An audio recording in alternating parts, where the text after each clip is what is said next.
In this video, I will teach you how to solve a 2 by 2. First, I will scramble it. You should find the main base at the bottom layer. Now, I will find the white pieces. Remember, you should find the pieces that would align the first layer and insert it in the correct spot. You will know the correct spot if the two pieces had the same colors like this. And apply this step in all the white pieces.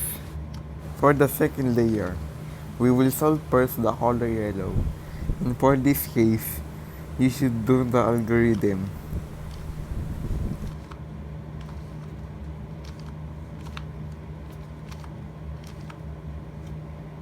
For this case, I will teach you the algorithm.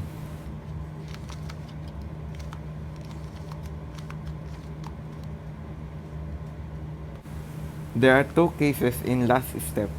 First is this case. You have to do the algorithm in the screen to solve that.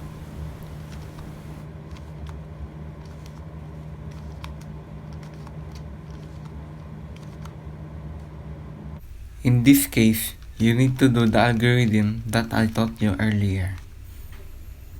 You see the solve color in this side and the algorithm that I will do in this part.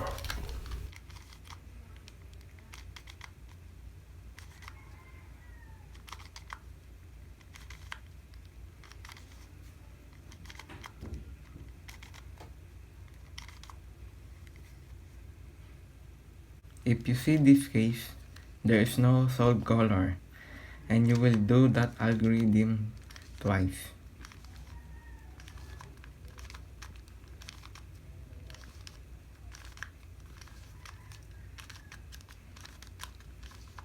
Here, and align it and do it again.